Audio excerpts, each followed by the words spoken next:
recording now. What is a Scarecrow Straw Man? What is a term I made up?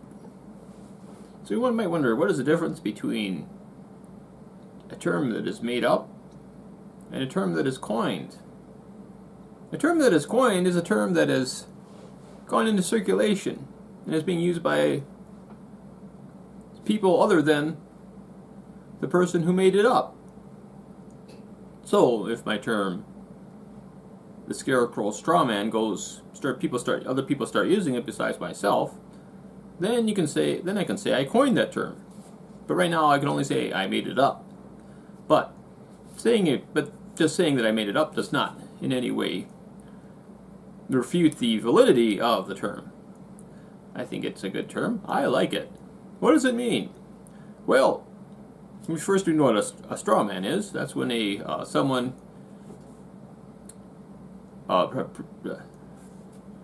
states a position that they are pretending that the opposition in a debate is making, but that opposition is not making that point. But it is a point that is easily undermined.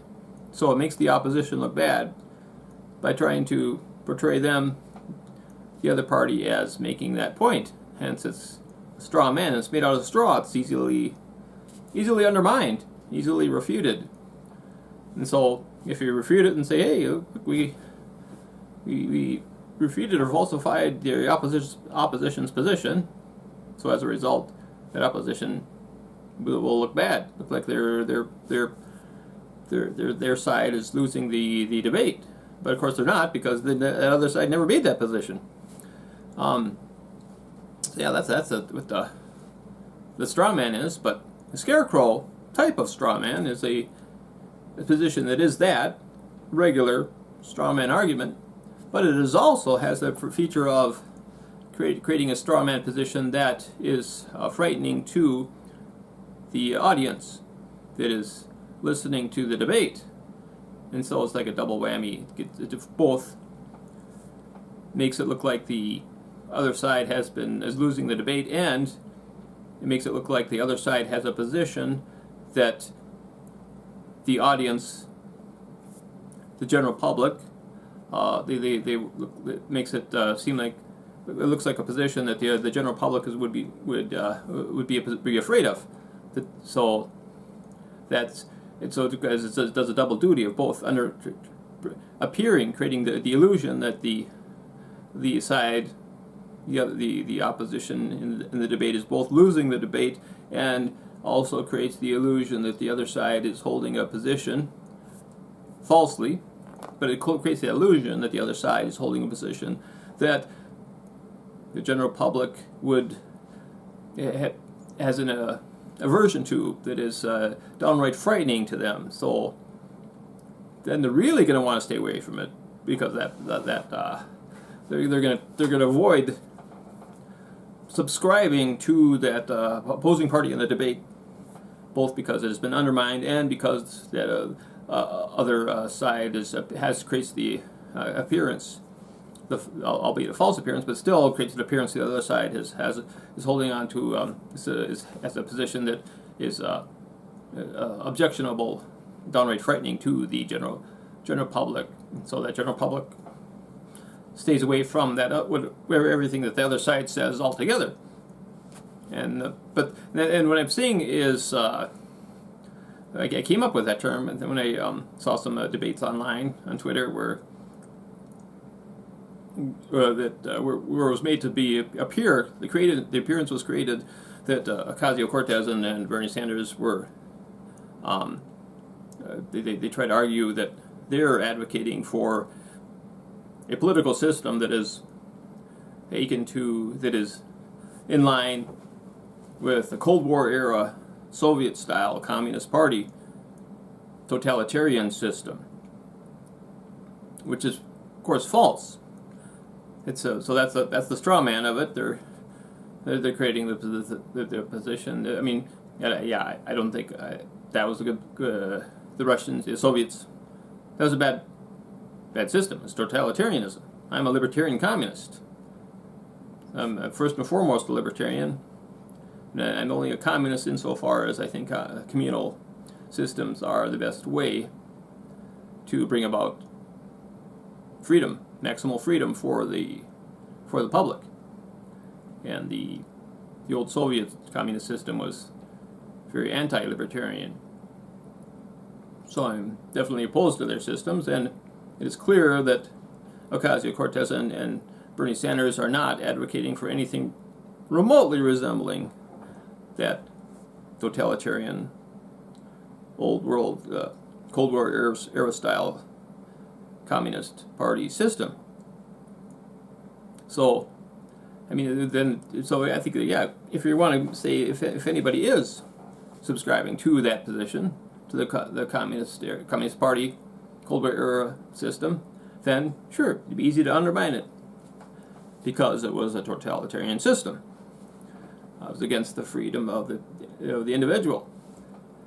But Ocasio-Cortez and Bernie Sanders are not advocating for that kind of system.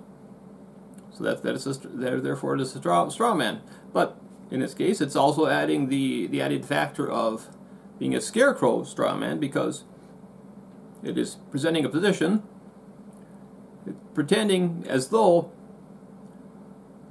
the socialist Democrats like Ocasio-Cortez and Bernie Sanders are creating a system, are advocating for a system that is frightening to the general public, thus scaring away that general public. So they're scaring away, instead of crows, the scarecrow is scaring away the general public from even considering what they otherwise would probably very much like, the system that would help the people, help improve their economic freedom and not take away freedoms. But that's what these some of these plutocratic elite are trying to avoid. They don't want people to take into consideration the ideas of the people like Bernie Sanders and Ocasio-Cortez. They want the general public to dismiss. They want to scare away the people before they even have a chance to consider the positions of the socialist Democrats. That's why he said Scarecrow Straw Man. So it's scaring away the general public from a system that, instead of being totalitarian, the socialist Democrats like Ocasio-Cortez and Bernie Sanders are advocating for a system that will increase the liberties and freedoms of the citizens by increasing their economic freedom. When you increase the minimum wage, then they have more money to spend. They can start their own business, and they have more chance of starting the business of their dreams, because that requires funds to begin with. Same with if all their student debt was written off. That would also be another case where the economic freedom would be greatly enhanced. The same with the free college.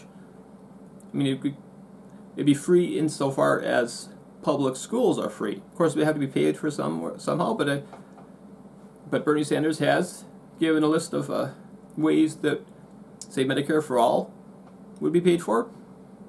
A lot of it's on the backs of Wall Street, which I'm sure many in the general public will support, taxing the Wall Street more. Who's gonna rally behind hedge fund managers who complain about being taxed more? I think pretty much the entire silent majority would be in full support of hedge fund managers and other Wall Street elites being taxed to the hilt to pay for things like free college education, Medicare, expanding Medicare, so everybody can enjoy it, and stop the age discrimination with Medicare, and increasing minimum wage, so families can spend more family time. You don't have to work 2 jobs. So these are all going to help with the freedoms of the people. There's nothing the socialist Democrats like Ocasio-Cortez or Bernie Sanders are advocating for or anything remotely like the old Cold War era Soviet-style communist party systems. It's a new this is a whole different system where they're advocating for helping the little guy, the common folk, leveling the field a little bit, so they can achieve their dreams and have more economic freedom. So it's a huge difference there. Don't buy into the Scarecrow Straw Man argument of some of those on the right who are trying to scare away people from the socialist democratic position. It's a lot of just capitalist propaganda by the plutocratic elite who are just really greedy and selfish and don't want to share any of their money, not a dime. So that they're trying to portray these the socialist democratic folks as being something that they're not, because they know that if their message, the socialist democrats, gets out, then everybody's going to want to get on board with the positions of Bernie Sanders and Ocasio-Cortez, because it's for the middle class and lower classes, just to bring everybody up, not bring the boot down on them. Just the opposite. They're trying to help them have more economic freedom. But if that's going to happen, it's going to cost those greedy, selfish, elitist, plutocratic Wall Street elites. It's going to cost them significant money. They're not going to be able to live quite as lavishly. Their yachts are not going to be quite so huge. So they live by the adage of Ayn Rand, who believes selfishness was a real virtue. That's all they care about, is themselves. They do not want to share. They do not believe in the principle of sharing. They do not care about anybody but themselves. So they advocate for this, spreading this total nonsense through the social media, associating the likes of Ocasio-Cortez and Bernie Sanders with totalitarian communist party systems. It's total hogwash. Don't buy it. I think that we need to realize we need to find ways to spread the wealth out. We need to go back to basic principles of fairness and sharing. These are good ideas. It's going to help the people. It's going to create more freedom by increasing the economic freedom of the masses. So that's what I wanted to say for today. And thanks for watching. Mm-hmm.